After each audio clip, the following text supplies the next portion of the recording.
राय बिहार ने आज बता दिया है। फिर एक बार एनडीए सरकार। ভারতের বিহার বিধানসভা নির্বাচনে বিজেপি যে বাজিমাত করে দিল তা দলটির বিরোধীদের বুক কাঁপিয়ে দিয়েছে। দলটির শক্তিশালী ফলাফল দেখে রাজনৈতিক বিশ্লেষকরা বলছেন বিজেপির পরবর্তী রাজনৈতিক লক্ষ্য মমতা বন্দ্যোপাধ্যায়ের পশ্চিমবঙ্গ। বিজেপি নেতৃত্বাধীন জাতীয় গণতান্ত্রিক জোট এনডিএর সাফল্যের আভাস পেয়েই দলটির সিনিয়র নেতা অমিত মালব্য ভবিষ্যৎবাণী করে বসেছেন। বিহারের জনমত এনডিএ জোটের প্রতি বিশ্বাস রেখেছে উল্লেখ করে তিনি বলেছেন 2026 সালের বিধানসভা নির্বাচনে পশ্চিমবঙ্গে এই ফলাফল সরাসরি প্রভাব খাটাবে। ফলাফল ভেঙে বললে বুঝতে সুবিধা হবে। বিহারের মুখ্যমন্ত্রী নীতিশ কুমারের জনতা দল ইউনাইটেড, বিজেপি এবং আরো কয়েকটি দলের জোট এনডিএ 243 সদস্যের বিধানসভায় 202টি আসন জিতেছে।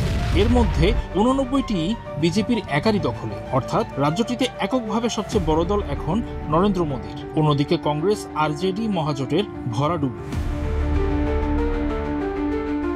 ফলাফল প্রকাশের পর এনডিএ জোটকে শুভেচ্ছা জানান নরেন্দ্র মোদী। এক বার্তায় তিনি বলেছেন এবারের নির্বাচনে কিছু রাজনৈতিক দল সংখ্যালঘু তোষণ করে জয় পেতে চেষ্টা চালিয়েছে, কিন্তু বিহারের নারী ও তরুণরা এনডিএ কে জিতিয়ে দিয়েছে। ভারতের প্রধানমন্ত্রীর এমন বিবৃতিতেও পশ্চিমবঙ্গের রাজনীতির প্রতি বিশেষ ইঙ্গিত রয়েছে বলে অনেকের পর্যবেক্ষণ। আগামী 2026 সালে পশ্চিমবঙ্গ বিধানসভা নির্বাচন হবে। সেই নির্বাচনেও বিজেপির জয়ের ব্যাপারে আশাবাদী মোদী। তিনি বলেছেন গঙ্গা নদী বিহার থেকে পশ্চিমবঙ্গে বয়ে যায়। পশ্চিমবঙ্গে বিজেপির বিজয়ের পথ বিহারই তৈরি করে দিয়েছে। তিনি পশ্চিমবঙ্গে জয়ের ব্যাপারে জোর আশাবাদ দেখিয়েছেন।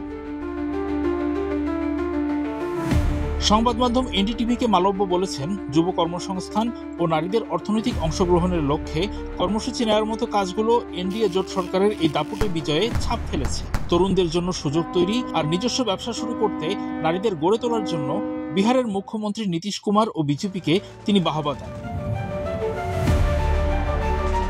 এবারের বিহারের বিধানসভা ভোটে বিজেপি নেতৃত্বাধীন জোট এবং বিরোধী জোট দুই পক্ষই মুসলিম প্রার্থী কম দিয়েছিল। তাদের মধ্যে অধিকাংশই ভোটে হেরে গেছে। মুসলিম প্রতিনিধিত্ব কমে 5%-এরও নিচে নেমেছে।